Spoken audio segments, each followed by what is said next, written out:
hid in the trunk of his wife's vehicle and then confronted her at a Chili's last night. This is a horrible tragedy. 4 people killed involving 3 different crime scenes in Seminole County. First, an altercation sends deputies to the Chili's on Lake Mary Boulevard at 10:01 last night. They find a female, 31-year-old Sharicia Brown, stabbed several times by her estranged husband, 30-year-old Henry Brown. 2 people from Chili's, a nurse and a paramedic, aided her. The detectives say the husband gets into a vehicle. The suspect drove by and ultimately ran over the victim that was on the ground who had been stabbed and the 2 individuals that were rendering aid. Deputies say Brown left Chili's, went to his Altamont Springs apartment and traded vehicles, getting his Ford F-250 pickup. He then goes to the babysitter in the same complex and gets the couple's 1-year-old daughter and 4-year-old son. Brown makes his way to the second scene, Central Florida Regional Hospital in Sanford, where his wife was taken. Deputies, Sanford Police, and hospital security identify Brown. The suspect, while inside of the hospital, attempted to flee and then pulled a firearm out and started to fire at the law enforcement officers and security personnel that were here on scene, ultimately running out of the hospital, continuing to fire, and the law enforcement officers on scene continued to engage and return fire.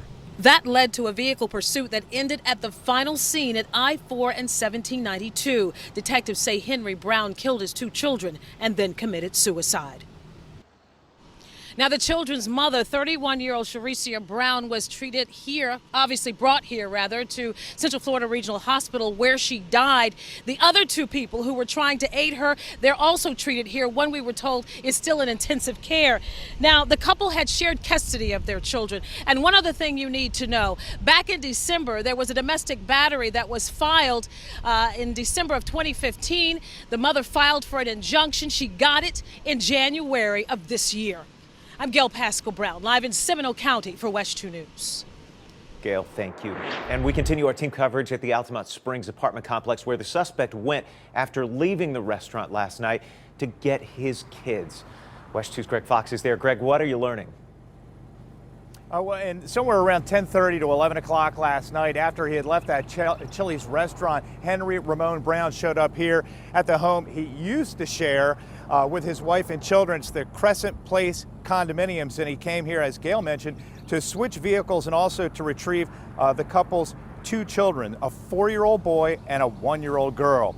A chopper 2 was up above the complex earlier this morning as police and unmarked cars came in and out of the complex, not only to continue gathering evidence at the apartment unit along Grand Regency Point, but also to talk with some of the people who lived nearby and possibly knew the Browns and their volatile relationship. According to Altamont Springs police reports, officers were called here in late November and in mid-December. Now, the November call came in as Mrs. Brown was seeking help to get some of her belongings out of the apartment. No arrest was made at that time. In December, Henry Brown was charged with domestic battery, but the Seminole County State Attorney's Office declined to prosecute for lack of evidence in that case. But again, as Gail mentioned, Sharicia Brown did have an active injunction to keep her husband away. Henry Brown was also arrested in Orange County last November after a traffic stop and was convicted of resisting an officer without violence. And once again, we're showing you the front of the Crescent Place condominiums here. Altamont Springs police are here. It appears there's been additional security here on the property. And again, as we've seen various police vehicles, unmarked vehicles, go in and out of the complex this morning, and they will continue to do that today as they gather evidence in this case. We'll, of course, bring you the latest information as we get it on WESH 2 News and always on WESH.com. Live in Seminole County, Greg Fox, WESH 2 News.